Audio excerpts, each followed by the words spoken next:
right? The more I express it, the more wholer I become. Wouldn't that be a thought? All right, so again, once your soul is saved, it releases what's been indwelled in your spirit. So you have treasures hidden in this earthen vessel. And you're like, God, when do I get fulfilled? God says, no, I put everything in you already. But you need to save your soul so we can release what's in you. Your soul is like a cap. It's almost hindering or restricting what's in you from being released. Because the carnal mind is death. See, the spiritual mind is life and peace because the spirit mind pushes out what's in you, and when it manifests in you, think about it, what's in you is what you're designed to do. And when that's on the forefront and you're walking in what you've been designed to do, you're fulfilled. That's life and that's peace. Because nothing's hanging over your head that you know you're supposed to be doing. You ain't sitting around every day when no one's around. I'm not talking about, when you at Cheers, where everybody knows your name and, it's all hyped up. Yeah, what? My 5th promotion. What we talking about now? Man, you a beast. You handling your business. Then you go back to the house and you get that knowing because you know God is like, what did I tell you to do?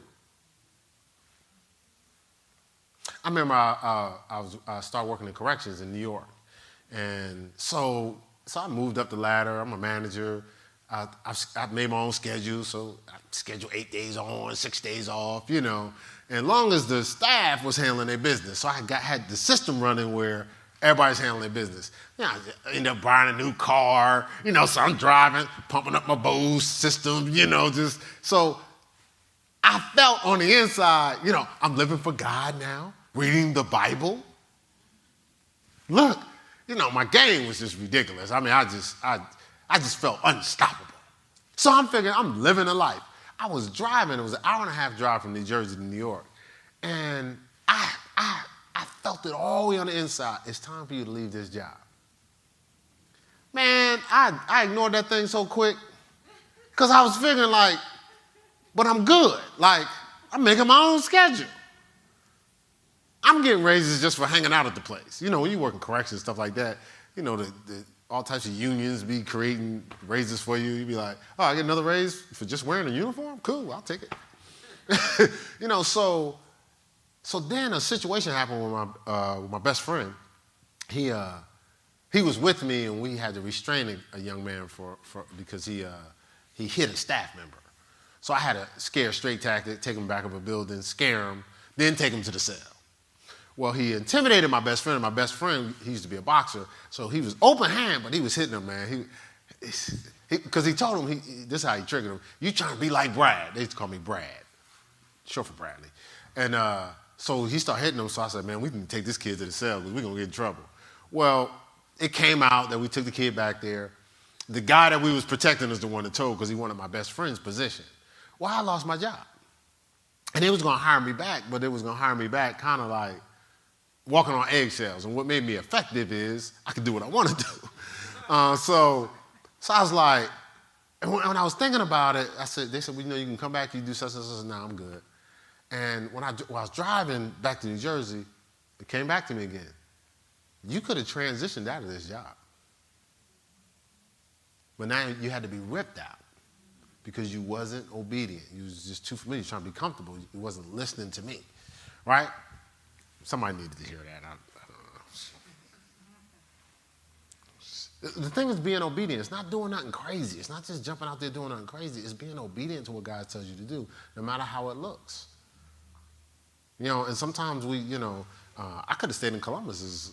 I had a lot more of an audience, but that's not what God was telling me to do. And I had learned a lesson from way back in New York, and in Ohio, I had to leave another secure job, to start working for the church. So I don't know why I talked about that, but y'all do. All right, so once your soul been saved, it releases what's been dwelled in your spirit, and it guides the flesh. So it pivots the soul back to what I was saying before. So you win when God wins. God wins when you harmonize to his original intention for our design. Of course, spirit, soul, and body, right? Wholeness. And we know Satan perverted the whole thing in the garden when he flipped it back. And a lot of us have been losing ever since. Until we harmonize with God's way of wholeness, spirit-led, leading the soul and the body, we'll keep acting like we're winning, but we'll be losing. Y'all already know how that looks. I don't have to explain that. But, when you're acting like you're winning, it's just like back in the day going to the club and saying you had a good time, but you really didn't. But since you done wasted all that time at the club, you got to say, oh, man, this is sweet. Yeah, we had a great time. You didn't have a good time. It was a waste of time. But, you just be making up stuff. The scripture says this in Acts. It talks about the Lord won't leave my soul in hell. I'm sorry, that's Psalms. In Acts, it said that when God showed up, when the disciples was moving and signs and wonders and miracles or being brilliant, like we talked about, it said that they had a fear of reverence came upon every soul. So the soul started to shift from ignorance and complacency and taking God for granted to having a reverence for God.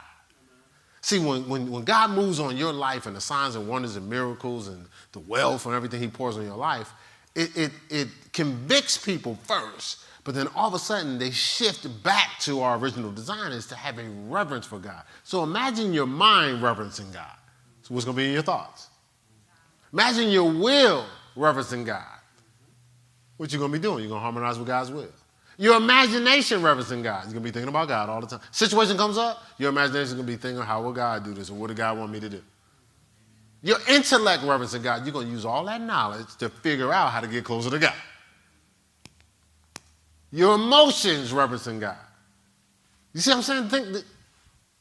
But imagine if you don't.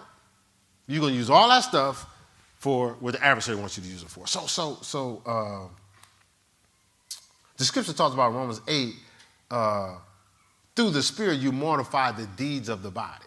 So when I'm led by the Spirit, Romans 8:13, after he says to be carnally minded is death, to be spiritually minded is life and peace, in verses 5 and 6, you can get down to verse 13, he says the Spirit mortifies, breaks down the deeds of the body.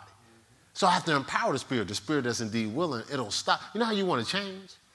Romans 8 was after Romans 7 when Paul said, the things that I want to do, I don't do. The things I don't want to do, I find myself doing. Oh, what wretched man I am. Who can deliver me from this body of death? This body of death. This body of death. This body of death. He said, I need to be delivered from this. Then by the time you get into Romans 8, he starts to talk about, I get it, that flesh. The carnal mind, the fleshly mind is death. He says, I got to be spiritually minded. I got to feed my spirit, the spirit that is indeed willing. Because the flesh is weak. I don't want to feed the weak. I want to feed the willing. All the time, no matter how comfortable I am in life, I'm feeding the willing. Because the willing is willing to take me to what God has planned. The flesh will have me settle for less than or what I'm comfortable with or what everybody else is signing off on. But the Spirit will not let me settle for any less than what God has for me. Can God get power out of your life? Can God get you to do something no one has ever done before? Can you be a Mandela? You see what I'm saying? Can God, God has that for things like that for us. Like for you to have a show no one's ever seen. But can he get that? Because the temptation is what? Well, it's probably not as important right now. Can he get you to write the book that no one's ever heard written like that ever before in their life?